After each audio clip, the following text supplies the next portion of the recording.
On February 26th, Israeli settlers launched a brutal attack on the Palestinian town of Huwara in the West Bank. They rampaged across the area, setting fire to cars, businesses, and homes. As the fires from these attacks lit up the night sky, one Palestinian resident spoke to reporters. What is happening is the burning of an entire village. This is what the settlers do. Dozens of shops and dozens of houses are broken and burned. The horrific attack by settlers had been preceded by an increased number of violent incursions by Israeli soldiers into the West Bank that had resulted in numerous civilian fatalities. While some in Israel condemned the pogroms, Israeli finance minister and far-right extremist Bezalel Smotrich called for the erasure of the town of Huwara by the state. This appalling incitement was heard in the US and prompted a response by the US State Department. US State Department spokesman Ned Price spoke to reporters on March 1st. These comments were irresponsible, they were repugnant, they were disgusting, and just as we condemn Palestinian incitement to violence, we condemn these provocative remarks that also amount to incitement to violence. We call on Prime Minister Netanyahu and other senior Israeli officials to publicly and clearly reject and disavow these comments. But the US did not feel outraged enough to prevent Smotrich from travelling to Washington, D.C. to speak at a conference. This week, we're looking at the state of US-Israeli relations. How have relations between the two countries changed? Does Israel still enjoy unwavering support among Jewish Americans? And will the US stick with an increasingly far-right and openly racist government? I'm Hugo Goodridge, and this is the New Arab Voice.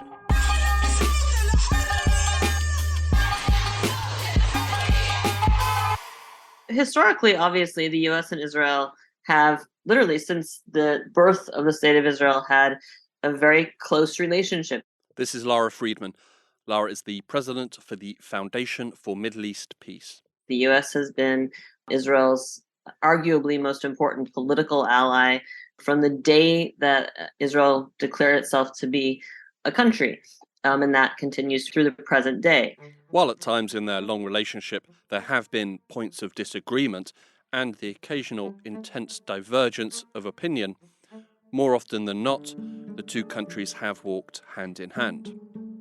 In its more recent history, the two countries have been almost inseparable, with the US going out of its way to protect its ally in the Middle East. But Israel and the US aren't only sticking together for their sparkling personalities and witty rapport. So what do they want from each other? I mean, the problem with answering that question is that is a very subjective analysis. The argument that has been made for years by the defenders and the backers of, the strong U.S.-Israel alliance is that, fine, the U.S. gives massive financial aid, gives massive political cover, but in exchange gets far more in exchange, whether that is having a foothold in the Middle East or having a strong democratic ally or the economic benefit we have to our military-industrial complex. A strong ally in a region the US has always sought to dominate, and the opportunity to sell vast quantities of arms have been the essential bedrock of the relationship for decades. But as Israel's occupation of Palestinian land has become increasingly permanent and the policies ever more oppressive, less tangible extras have been added onto the bill. A counter-argument can be made that U.S. policies of massively investing in supporting and defending an Israeli government that year after year has come to be defined by disrespect for international laws and international norms, particularly with respect to human rights and civil society and free speech. The U.S. being essentially associated in the international community with defense of impunity for Israel. Even, for example, when it's impunity for having violated the rights of American citizens, including the killing an American citizen journalist. The cost-benefit analysis is very much in the eyes of the beholder. The rules of the relationship between the US and Israel have been pretty firmly set on Capitol Hill. But beyond the corridors of power, the relationship between American citizens, particularly Jewish Americans, and Israel has been more fluid. I would stratify it into older and younger people, Jewish, because they face different things. Robert Lipton is a Jewish American research scientist and poet from California, but has spent much of his life campaigning against apartheid. He previously worked closely with the anti-apartheid group Jewish Voice for Peace. I was brought up in a milieu where Palestinians didn't exist, and we didn't have a sense of the massive settler colonial structure that was, starting to really become in place from the point of view of the U.S. supporting it. The younger Jewish population wasn't raised with that. A lot of young people were really into Bernie Sanders, for example, and they're hearing him say things about, Jews and Palestinians that had not been said by a presidential candidate before, a pretty popular one. And so there's this sense of unease. There's a sense of, or just they don't care. They said, Jesus, this is barbaric. I've stayed away from it. Because a lot of American younger Jews are not very religious. They're pretty secular. It's going in the wrong direction from the point of view of this kind of, you got to marry a Jew thing. I got that in Hebrew school. A 2022 study by the American Pew Research Center reported that 55% of Americans, including Jews and non-Jews, said that they viewed Israel favorably. But among 18 to 29-year-olds, that number dropped to 41%. In Robert's experience with Jewish Voice for Peace, as Israeli policies have become more oppressive and more extreme, disillusionment among Jewish Americans has also increased. And the good news is because JVP is growing, it's not just on a few people's shoulders. So I think that's really important. We become more radicalized because, for example, there's a lot of LGBT involved, and there's an obvious reason. These people have been alienated from the quote unquote normal world for a long time, and they're Jewish, and they have this, kind of non-normative quote unquote sensibility. And there's this giant thing being done in their name. It's a gathering point for people who are alienated from their communities, in a sense. And that's what happened initially. We had a lot of alienated Jews that I don't know where to go. Where can we go? There wasn't an organization. There were older organizations that had disappeared, dissipated, and such.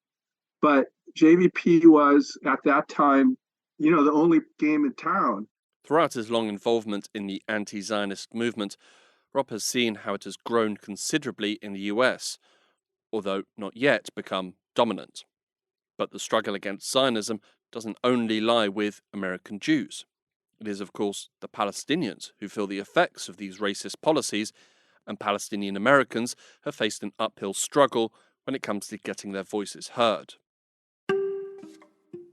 I'm Palestinian myself. My family comes from the West Bank, and I think having been born and raised in the West as part of the Palestinian diaspora, I can remember a day when, I would go up and identify myself as Palestinian, and I would be miscorrected, or folks would not know what it meant to be Palestinian. And I remember at times I would have to explain to them that I was Middle Eastern, in which part of the world I was coming from, and many would then respond with, are you saying you're Israeli? This is Iman Abed. Iman is the Director of Advocacy and Organising at the US Campaign for Palestinian Rights. And so I think from a very early on age, I started to realize that folks aren't quite aware of our own identities, let alone our nationality. And so as I kind of started probing that over time and started becoming a little more firm in one's identity, as one does when they grow, I started to realize that it wasn't just some sort of misunderstanding or miscorrection, that I think that folks here in the West just weren't quite sure of what was really happening. One issue the US Campaign for Palestinian Rights has found is that people can find the complexities surrounding the occupation difficult to grasp.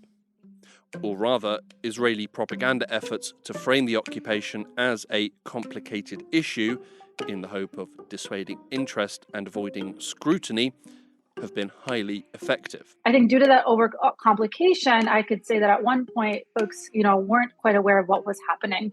Now, as the last few years have gone by, specifically around the intifadas that have popped up in our modern day society, as folks can now reflect on in the last 20 years, I think something has definitely changed. And so we are starting to see here across the US a better understanding, at least an awareness of what is happening, to the point that folks are starting to call it more so an occupation than it is just this weird political conflict, which oftentimes folks define it as, which is actually really derogatory, especially when we're talking about a staunch military occupation that has been ethnically cleansing Palestinians for the last 75 years. For groups like the US Campaign for Palestinian Rights, they welcome a change of opinion or a greater understanding of Israel's occupation and the nature of Zionism.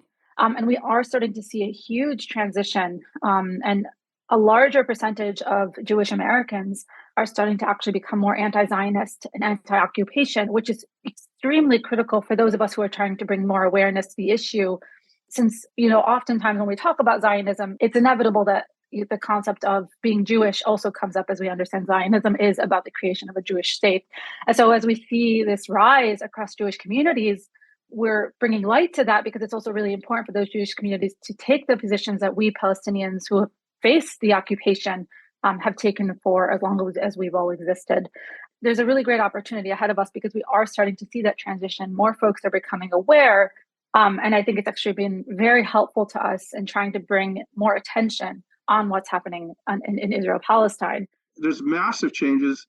They're small in the aggregate, but relative to where they started from, yes, there's far more comfort level with saying I'm anti-Zionist or I'm non-Zionist. No Zionism, right? And equating that with a kind of a racial violence.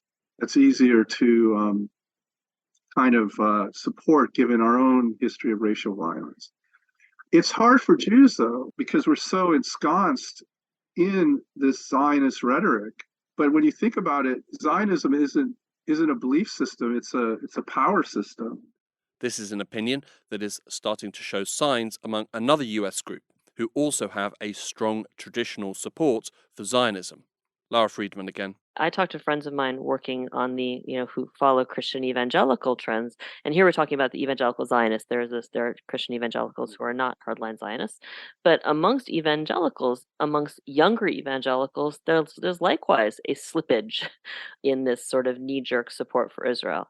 As a friend of mine said, you have multiple generations now who view the world in terms of people and planet, not in terms of tribes and ideology. And if you're concerned about people and planet, the idea that there is an Israel exception to every single rule, every single argument about human rights and civil rights and anything else, it doesn't sit very well. More Americans are waking up to the true nature of the military occupation, questioning the value of the US relationship, and publicly rejecting the ideology of Zionism.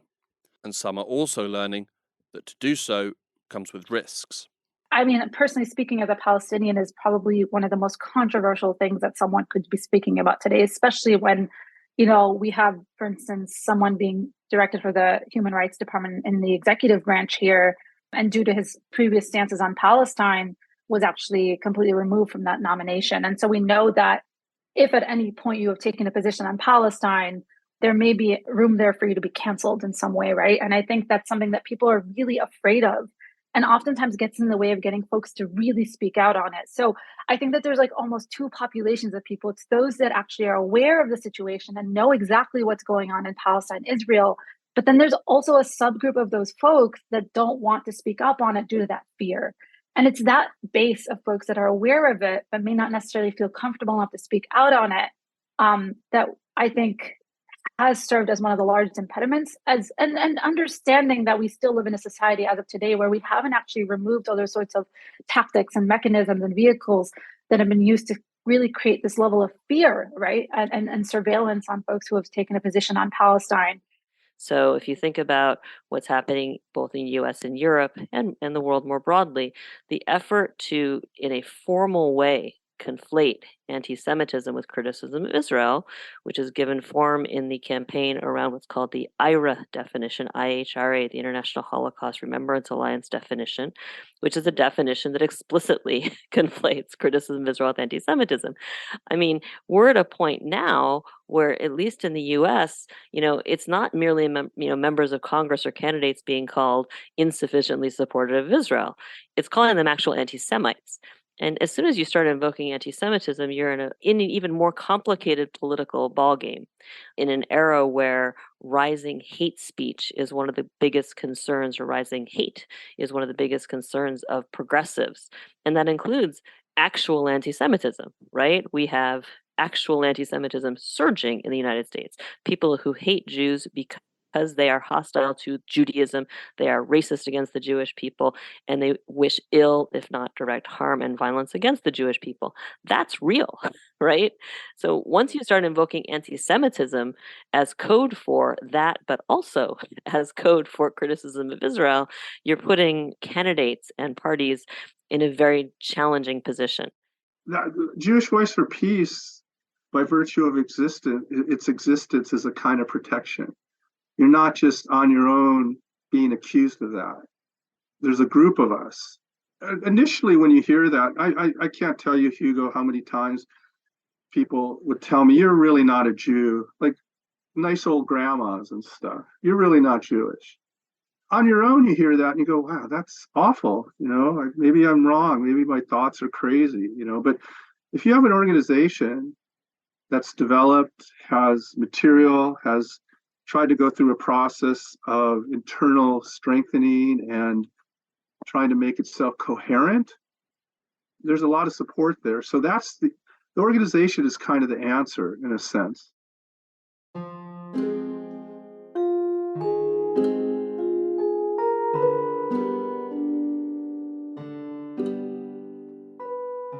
Elections for political office are perpetually on the horizon in the US. So with a growing awareness, can we anticipate a closer examination of the US's relationship with Israel, and by extension, a closer examination of Israel's occupation by US voters? I think there is a core of Jewish American voters and Christian evangelical voters for whom Israel is one of the red meat issues that they really do vote on. But polling has shown consistently that most Jewish Americans don't put Israel at the top of the issues on which they vote. Same for Palestinian Americans. I think there's a constituency for whom this issue is at the top of their minds when they go to the polls. I think it's relatively small. I think the more important element is, will this be an issue that is nonetheless manipulated and exploited by politicians, by candidates, by parties in these elections? And if the last round of elections was an example, then the answer is absolutely. This was most clearly seen in the Democratic primary for Michigan's 9th congressional district. In 2018, the seat was won by Democrat Andy Levin, beating out two other Democratic contenders and winning the general election with 59.6% of the vote. In 2020, he won again with 57.8% of the vote. 2 years later, he faced another Democratic primary, but this time he lost. During his time in office, he had angered the powerful American Israel Public Affairs Committee, or AIPAC. AIPAC spent $4 million to discredit him among the district's sizable Jewish community. On the face of it, this may seem like an odd choice for AIPAC. Andy Levin is Jewish, pro-Israel, and a self-proclaimed Zionist, but not pro-Israel enough for AIPAC. They were angered by his introduction of a bill, the Two-State Solution Act, which sought to block the expansion of Israeli settlements, the demolition of Palestinian homes in the occupied West Bank, and prevent US funding from aiding Israel's occupation of Palestinian territories. Furthermore, AIPAC took umbrage with Levin when he stood up in defense of his fellow Democratic representative, Ilhan Omar. His defeat showed that being pro-Israel isn't enough. You have to go much further. The power of invoking Israel and support for Israel in US elections at any time should not be underestimated. And in the current environment where this is one of the red meat issues for the hardline MAGA Republicans and the Christian evangelicals who view this, again, in the same way that they view abortion rights, trans issues. I mean, it's part of a short list of the most hot button issues on which they engage and organize and on which they vote. So I think it's almost inconceivable that this will not be an issue that's used in the next elections by both parties. While an unquestioning friendship with Israel is being second-guessed by more American voters, however slowly, support for Israel among US lawmakers is, if anything, growing. I think in relation to just U.S. governance and whether it be the executive or Congress, I think we've actually seen a doubling down on, the relationship built out between U.S. and Israel. And I think that it's a relationship that has been extremely difficult to break, right? Which is why we're not seeing such a change as we want to see in Congress. For US lawmakers, they've had to repeatedly double down on Israel, whether it being the murder of Palestinian-American journalist Shireen Abu Akleh, the repeated assaults on Gaza, incursions at the Al-Aqsa Mosque, violent assaults by the Israeli military in the West Bank, the expansion of illegal settlements, right up to the recent pogrom in Huwara. To date, every time there is a violation of human rights or international law, the majority of those who hold political office in the US have either said nothing or reaffirmed their support for Israel. As an analyst, it's difficult for me to imagine what would have to happen for the U.S.-Israel relationship at a fundamental level to really be in question. And then you have the piece of it, which is Congress, right? So even if right now something happened, the Biden administration said, and this is inconceivable, this is one of those hypotheticals which is inconceivable, but if they said, you know what, whatever Israel has just done is so far across the line, we need to reconsider. I mean, Republicans hold the House and Democrats barely hold the Senate and see that there are elections coming. It's very difficult to imagine that Congress, even now, whatever happened, however bad it was, wouldn't step in to protect Israel from an administration that was trying to seek some sort of accountability. The collective blindness of US power centers when it comes to Israel is a barrier for accountability, but the problem extends beyond its borders. So it's not merely that the US won't engage, won't spend political capital challenging its own relationship with Israel or trying on its own to seek accountability. It's actively intervening to prevent the UN from taking action, preventing the ICC or the ICJ from taking action, right? So, I mean, this question is sometimes asked, well, where do the Palestinians go for justice? Nowhere. We're not going to let them go anywhere. And then, we get where we are today. And then people are like, oh no, how is it that things are turning back to armed struggle? It's like, well, you've cut off literally every other possibility. I mean, it's almost a self-fulfilling prophecy. For years, one of the cornerstones of the US-Israeli relationship has been military aid. This is exactly why the U.S. campaign was created, right? Is to target the ending to military funding. And I think that having that sort of intentional approach and intentional goal has been really important to us as an organization, because there's so much you could be doing for the Palestinian people, whether it be centering their human rights violations, or if it's, talking about and lifting up the stories of those who have undergone the Nakba, whatever it may be. But our specific targeting here in relation to the Palestinian Solidarity Movement has always been to bring attention to the US's involvement in the military occupation. And that is simply because if the US wasn't funding and supporting the Israeli military occupation to the extent that it was, I don't know if it would actually have had the power that it has today. And the extent of that military funding is staggering. Currently, the US is sending $3.8 billion of military aid to Israel every year. I think there's something to be said about the fact that this military occupation and the forced displacement of Palestinians now not only across parts of Jerusalem and what is now considered Israel, but even into the West Bank, Palestinians are continuing to be displaced and killed. And I think as part of that Zionist project, we want to make sure that we bring attention to this and bring attention to specifically like U.S. taxpayers around what is their role in this, because we know that folks may be able to talk about systems and they can talk about these sorts of conflicts and wars and kind of look at them from afar.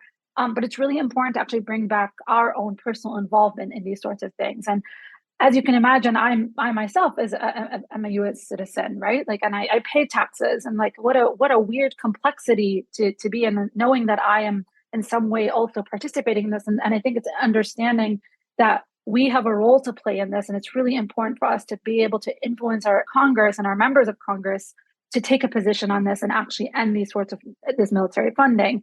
Given the nature of the Israeli military occupation, there are obvious concerns by many about how this military aid would be used.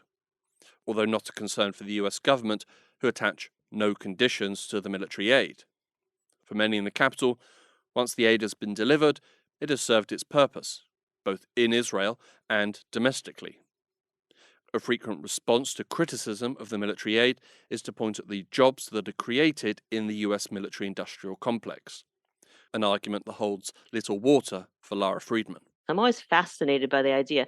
If we really want to support the military-industrial complex, we can just give them the money directly. We don't have to give it to Israel to give to them, right? It's one of these really odd arguments. So yes, a large percentage of the 3.8 billion that we give to Israel ends up being invested in our weapons companies, which I think there are many people would argue is not the best way for U.S. funding to be invested. But even if you support it, so fine, you could build those things for us, and then we could spend less on our defense. I mean, so I don't. The framing is difficult for me to even articulate because it doesn't make sense to me. For years, Israel has been using this aid to enforce its military occupation. For almost as many years, it has managed to do so while maintaining an outward-facing level of democratic liberalism. The most recently elected government has made little attempt to hide its far-right racist ideologies, as seen by the recent call by Smotrich for the state to erase an entire village. There are views that are widely agreed to be ugly and illiterate with a functioning democracy. But perversely, the openness of this new government could be of great benefit to those in the US who are campaigning for the rights of Palestinians.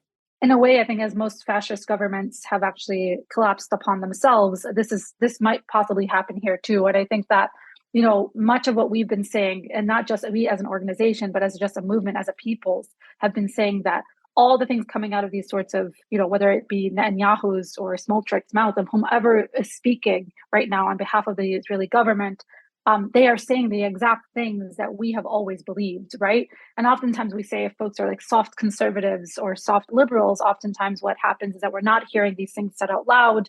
It compromises on our ability to be able to actually express exactly loudly and proudly like what we've been saying for a really long time. And I think in this case right now, these sorts of incredibly derogatory comments are actually proving a point and bringing awareness to something. And it's actually moving the US to a point of condemning these sorts of statements, right? Like that they can't call for the expansion of settlements into the West Bank, that it's outright unlawful of them to do so, right? And despite the fact that the Israeli government does not necessarily care, the foreign audience and folks outside of Israel are actually starting to take positions on it. If the US was going to end its relationship with Israel because of its continued human rights abuses, it would have done so a long time ago. Those in power that can do something are currently doing nothing. But they serve at the liberty of the people who vote for them. And each day, more people are seeing what an apartheid system means, and in some cases, what policies are being carried out in their name. Many of these questioning people in the US are younger voters, and the voters of tomorrow. A critical mass is building. Beginning of the conversation is the end of the conversation. We just got to keep at it. Nonviolent social justice movements have always taken a long time, for the most part. And the dirty secret about Israel now, it hasn't been that long. Okay, it's getting long. I'm old. It used to not be that long in regard to social justice movements. I mean, how long was it in Algeria? It's a long time. South Africa, half century plus, 75 years or something. We're approaching that time now in Israel, and maybe that's the amount of time it takes to, kind of gestate a successful change.